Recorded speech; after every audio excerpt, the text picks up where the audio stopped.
Hey, today we're going to talk about why we keep going back to them.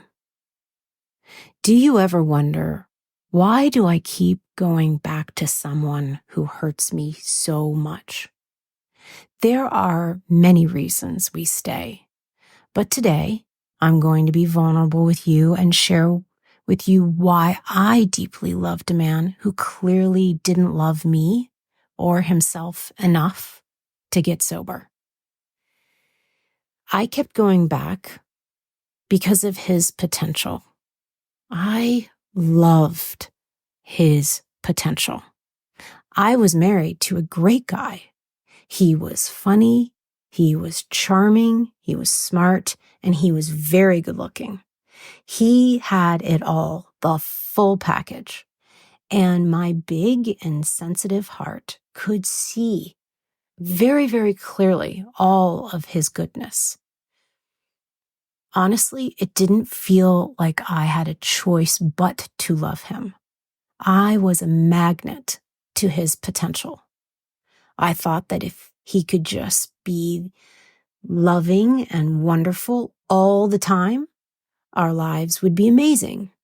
And the truth is, if he got sober, they may have been, but maybe not. I have a friend whose husband was sober for over 10 years. But he was still very narcissistic, and his decisions were made from a very self-centered place. So getting sober does not guarantee an amazing life. The truth is, if you don't really know how they would be if your partner gets sober for the rest of their lives, the image that we have of their potential might not be the most truthful or realistic. I kept going back to this unhealthy relationship because I was scared of being alone. For so long, all of my energy was focused on him. Even when things got really bad, and they got really bad, I would suffer and I would put up with the crap because my fear kept me stuck. I was afraid that no one else would want me. I was afraid that I was going to be alone for the rest of my life. And I was afraid that my kids would blame me. I wasn't sure how I was going to pay the bills because I didn't have any money, and I didn't even know where I would live. I knew that I couldn't keep my house. The idea of evenings spent alone was terrifying. But ironically, I was already alone, even if he was sitting right next to me on the couch. Every time he was drunk or high, he might have been with me physically, but he wasn't with me. He wasn't offering me anything. Instead, his disease was tearing me down and reinforcing the belief that I wasn't worth it.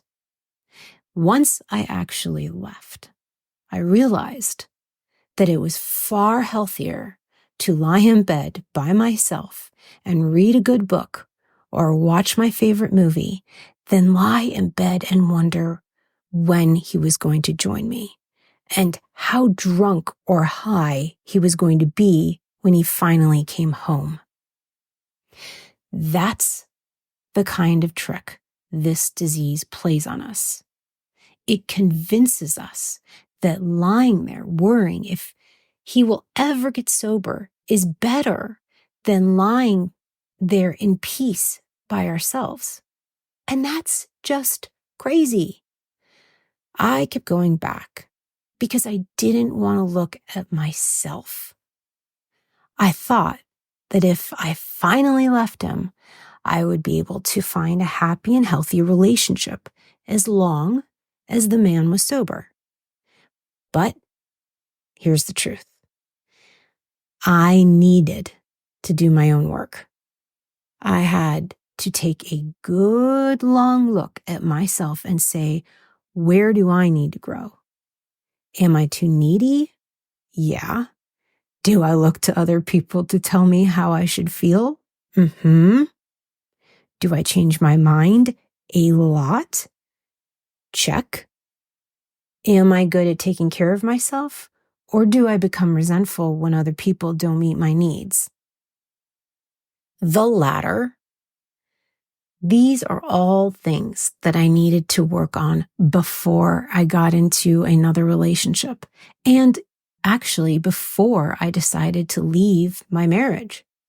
I started seeing a therapist and I started doing my own work. I left him to choose for himself whether to get sober or to continue to self-destruct. And the more that I took responsibility for myself, the more I realized that I deserved to be cherished and respected. And that made leaving so much easier. I kept going back because I didn't want to break apart my family. The real reason I finally decided to leave was actually not for me at all, but it was for my kids. I could not stand the idea that they were going to grow up around a man who was emotionally neglected us and them, and that they were also going to be surrounded by drugs and alcohol. Listen, a woman can put up with a lot of self-abuse, but when it comes to her children, we are like lions waiting to pounce and protect our young from the enemy. And in this case, the enemy is addiction. The truth is, it's never fun looking at the truth. But if we want to get unstuck, if we want a better life, we have to work for it. It must be intentional work. Will we be scared? Yeah, for sure. It will be difficult. I'm not going to lie to you.